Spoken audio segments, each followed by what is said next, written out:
I'm Kira, welcome to another video. So today it is the 1st of Feb. Rue's really excited to be here. So pinch punch first of the month, I guess. Hello, do you want to come here? Come here. Do you come down? No? You just want to be involved? Okay. And so this morning is Saturday. I've spent the morning kind of doing chores, so cleaning the house, getting my laundry done, all that kind of stuff. And then I've got a few errands, like a few bits and bobs to pick up in town. So I thought I'd go do that. And then I've only got like 40 pages left of my current read, so I thought I'd go sit in a coffee shop and finish that. So my current read is Acceptance by Jeff Vandermeer. So this is the third in the Southern Reach trilogy. However, I believe that he brought out an extra, I don't know if it's like a sequel to the series, a continuation, but there was like another book that came out last year. This has been a bit of a slog, I won't lie. I've not enjoyed it as much as the others. I don't know how the ending might change my opinion. So I just want to finish it and get it out of the way, because to be honest, I'm kind of over it. But like, I've come so far, I don't want to DNF it. Literally like 40 pages from the end. So I'm going to finish that. And this week is going to be good because I'm only working for 3 days. I've got Thursday and Friday off because I'm going to see the Strictly Come Dancing tour on Thursday in Nottingham. So I'm super excited about that. And just got, you know, a few bits and bobs going on at the weekend. Me and my sister are going to a pottery class, so that's super exciting. And an IKEA trip on Sunday. So, you know, we've got lots going on. Hopefully it'll be a good time.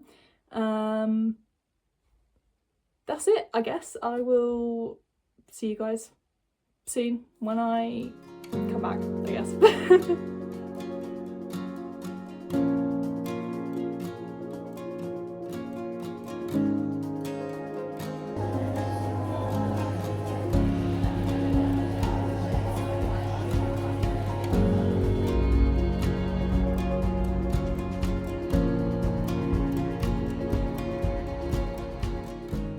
So Rudel wanted to be involved. Here she is. So I've got back from town. Just hold up quickly. We finished Acceptance. Yeah, I mean, my opinion didn't really change from before. I felt it was a letdown, to be honest, of the... It felt quite lackluster to be ending the trilogy.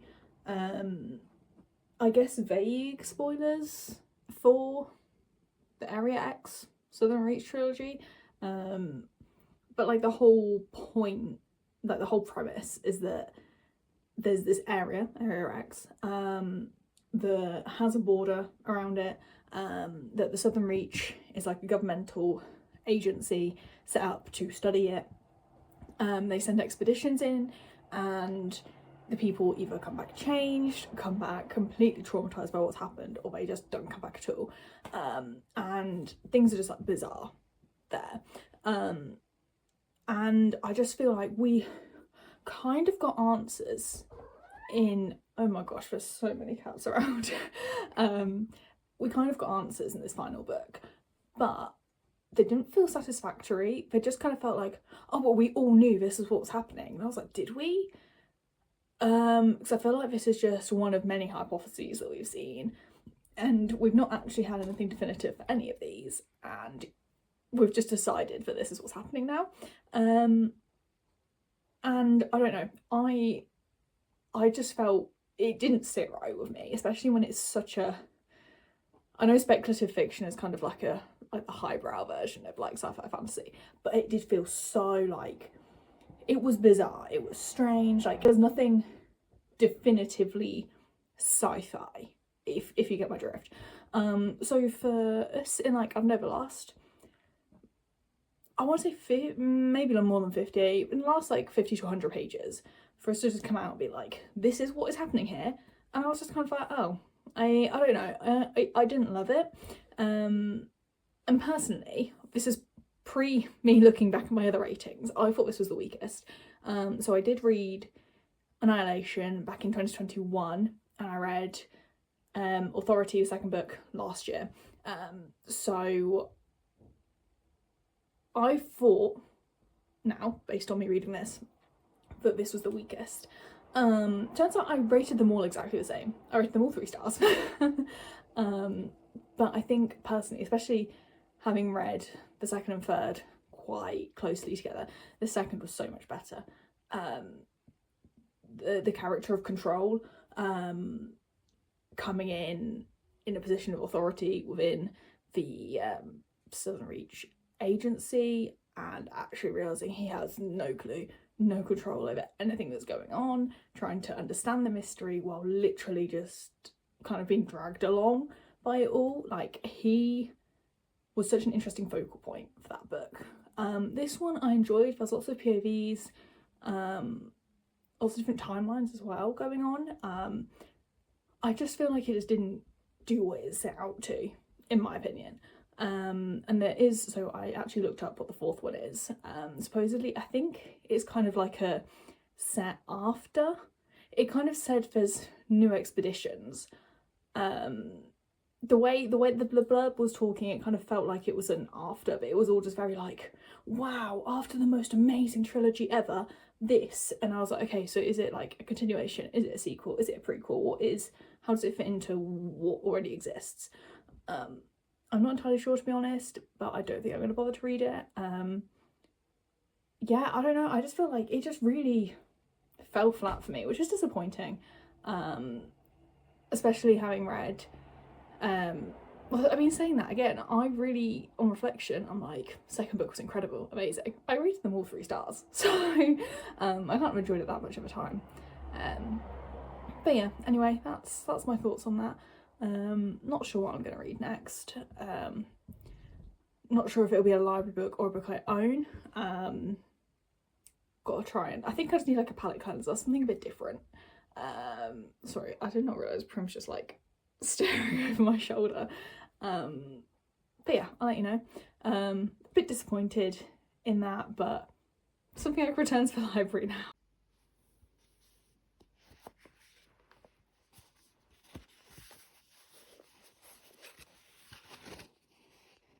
Hey everyone, it is now Sunday. So last night I was actually so knackered. I was in bed like super early for a weekend, having a little sleep tea, I started a new book, so I started reading I Who Have Never Known Men. I can't remember who it's by, I'll let you know more details later, because I read the blurb, which didn't give away a lot, and then I read the introduction, which was written by someone else, which gave away quite a lot, so I'm not really sure what counts as spoilers and what doesn't yet. So having only read like 10 pages, I don't want to give the game away. So once I've read a little bit more of that, I'll let you guys know a bit more about that. Also last night I've been working on these these knitted socks that I'm making. It's my first time doing colour work. They're called Shrimply the Best is the name of the pattern, and I finished the colour work last night. I'm literally obsessed with these little shrimp. Look at them. But yeah, anyway, so I'm going for a run in like half an hour to an hour. Oh, hi Thomas, you can say hi. But I'm waiting for my breakfast to go down. So I'm just gonna start on my stripes for the time being on this. Please don't hurt yourself. But yeah, so I'm literally buzzing about these. So I've been thinking about them for like months, and now I'm finally making them, and I'm unbelievably excited.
So I was back from my run. I'm just gonna have a nectarine. I'm in a nectarine mood at the moment. I've been eating them like so much for the last few weeks. Just nice little snack. Anyway, so while I'm running, I'm listening to an audiobook. It's called Innate Magic by Shannon Fay, and it's kind of like a alternate history because of magic situation. So it's effectively like kind of historical fantasy, but like magic is the reason that like we won the Second World War, and you know, part of it ties into like colonialism, and there's kind of like aspects of magic kind of filtering into like everyday life in that way. So it's kind of more alternate history because of magic rather than like a straight historical fantasy in my eyes. Anyway, also it's set in the 50s. Is the 50s historical?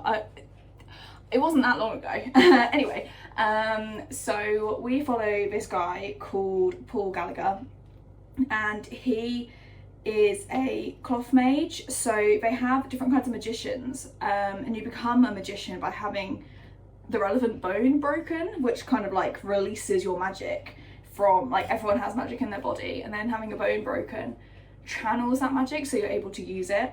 So he's a cloth mage, which means that he can make like magical clothes. And there's things like bookbinders, book mages, things like that, and they kind of create magical books. So like everyone in London has one to effectively do like online banking, but like the magical 50s version of it and stuff. So magic is like everywhere.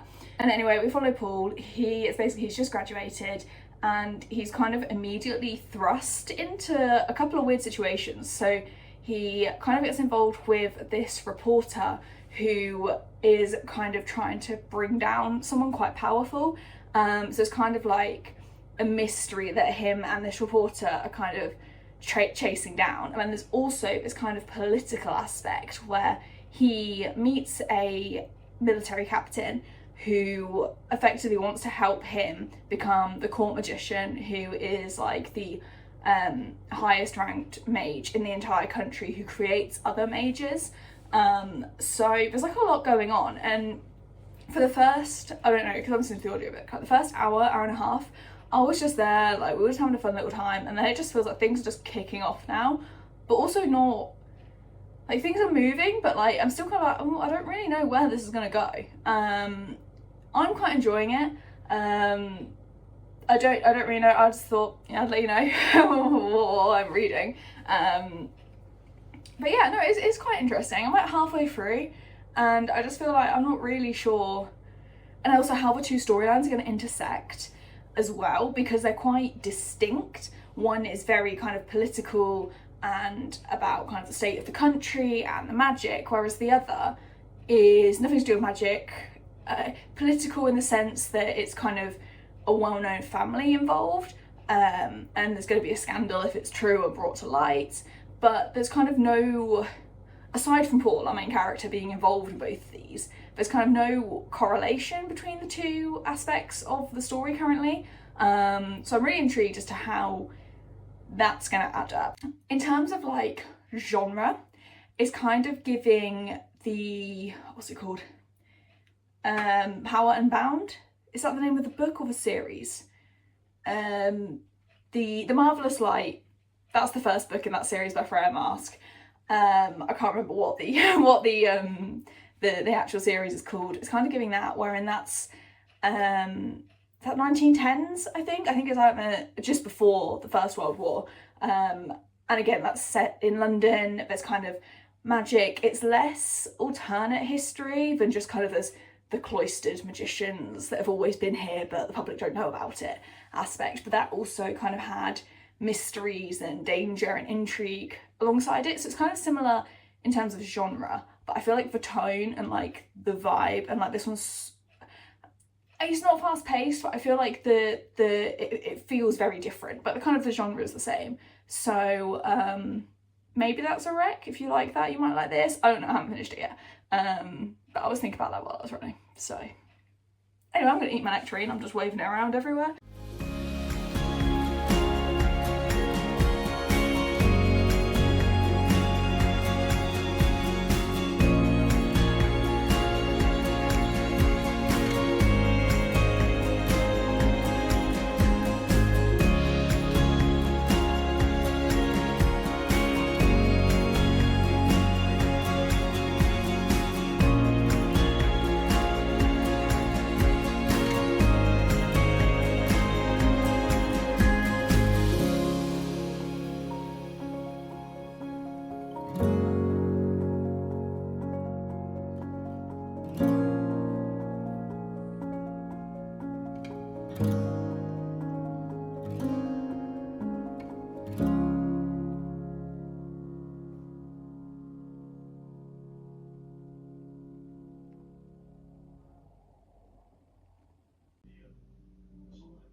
What are we doing?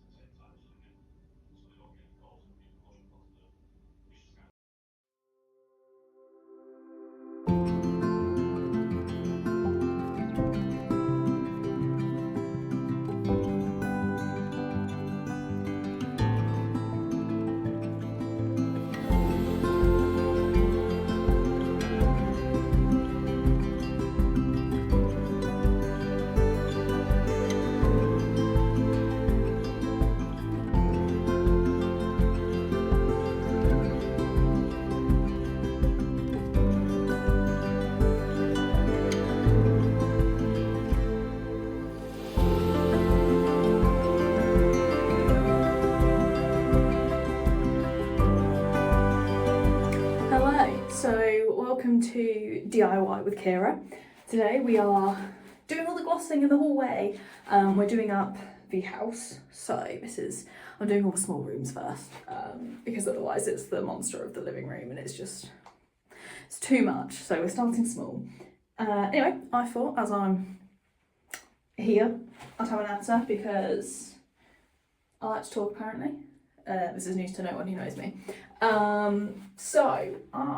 my god, the cat's here. Root, please, can you not? I can't shut the door because I'm not painting the doorway, but I'm stressed they're going to step in some paint. The struggle is real. Anyway, I have been playing the Life is Strange games over the last couple of years.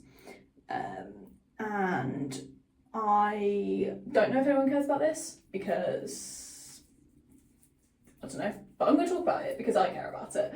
And I recently, like last year into this year, played Life is Strange 2. The best game I've ever played in my entire life. Like these games are all like super like gut-wrenching, beautiful, like amazing soundtracks, amazing stories. This was something else entirely. I felt so completely in love with Sean and Daniel, and like the whole, I don't know, the siblings of it all, the kind of really like trying to, oh my god, Rue, how please. I mean, I feel like I ought to explain this because I'm just diving straight in. If you have no context, this sounds really weird. So for Life is Strange games, basically, something traumatic happens to a character, and as a result of that, they then get a supernatural power. So in the first one, Max sees someone get shot and then gets a kind of rewind power, so she can rewind time. In the second one, Daniel and Sean are brothers. You play as Sean, the older brother. But the younger brother, Daniel, develops like telekinesis as a result of something happening. And then in True Colours, Alex, main character, is able to like see emotions. And I'm now playing Double Exposure, which is Max again, which is quite cool. And she doesn't have her rewind power anymore, but she has like the power to move between dimensions or like alternate timelines or something. I don't know, I'm not that far into it yet, I literally started playing it this morning. But what is so cool about Life is Strange 2 is that you are not playing the character with the power. So these games, like all the choices you make matter, and they all build up to like a big thing, a big choice at the end that basically defines the game, and the ending that you get. But obviously like these choices have been building up throughout the whole game. So instead of you deciding how you're going to use your power, what kind of allows you to kind of sort of control the power is how the choices you make affect Daniel, your brother.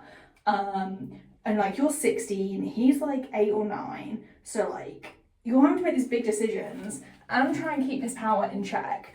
And just like that whole dynamic was insane. It was so good. And like then the choice that you made at the end was still, even though you made a choice, it could have changed like how the choices you make and the interactions that you've had with Daniel, actually affect how he responds to that decision at the end. So you could decide to do one thing and he's like, yeah, no, actually we're not doing that because of how you've effectively raised me.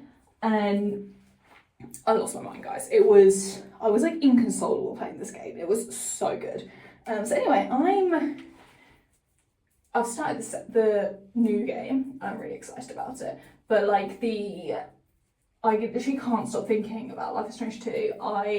The other week I was painting the study, the spare room, and I was listening to the playlist, just in tears.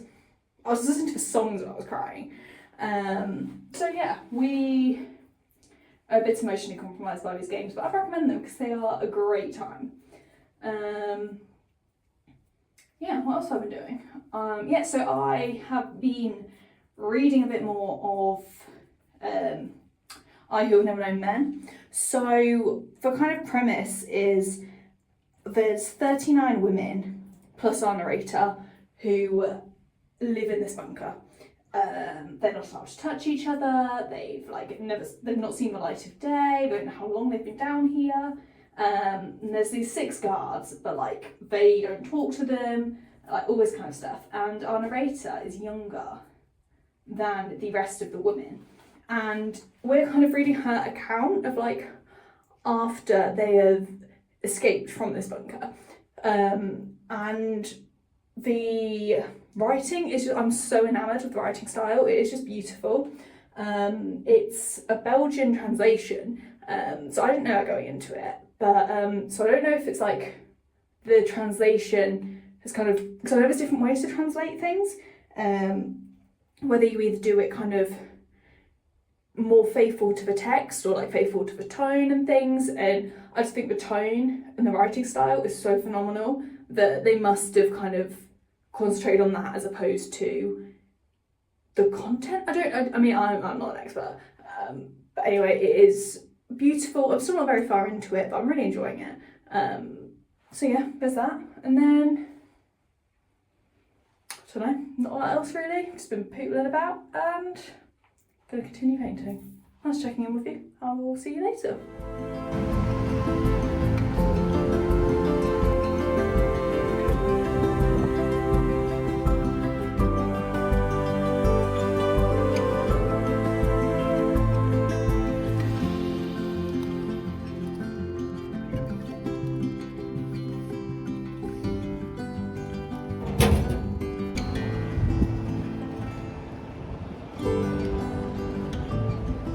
Hello, so change of scenery today. I'm at my dad's, so I had to take my car for a service this morning, so I've come over here, we went for a run together, which is really cute, around all the places where I first started running, so that was fun. Obviously tonight we are going to Nottingham to watch the Street Come Dancing tour, and I'm so excited about it. So yeah, full on day today, and I'm enjoying myself, having a great time. Here we are, Strictly tour fit. I'm researching my New Year's Eve dress. This is my dress I always have New Year's Eve because what is Strictly if not sparkles? Yeah.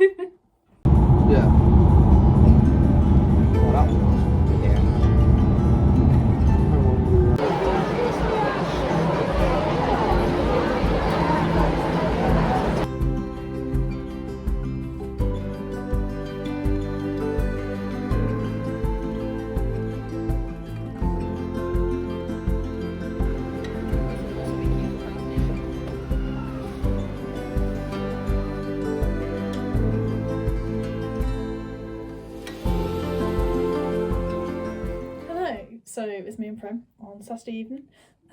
So yeah, I've done a few bits since last checked in. Last night I went over to my friend's house. We celebrated your evening, watched Princess Diaries and had cinnamon buns. It was great. And today I have painted the hallway again. It looks even more like a Severance hallway now because it's actually all white. But hopefully that's it now. It doesn't need a third coat. I'll be checking on it tomorrow morning. And me and my friend Drew have been to IKEA today. I brought a plant, that bit that's sticking out over there. Yeah, that's all I bought. I basically just go for the vibes and everyone wants to have an IKEA trip. But yeah, no. So yeah, I'm gonna call it here. Had a great time. I hope you guys have enjoyed this. A little foray into a week of my life, I guess. And yeah, I'm intending to start posting again with some regularity, I guess. I don't know, these won't be weekly, I can tell you that much. I've got a few ideas of things that I want to do that are kind of more book centered, so that'll be fun, and I hope you stick around to see that. Anyway, hope you have a great rest of your day, and I will see you guys soon. Goodbye.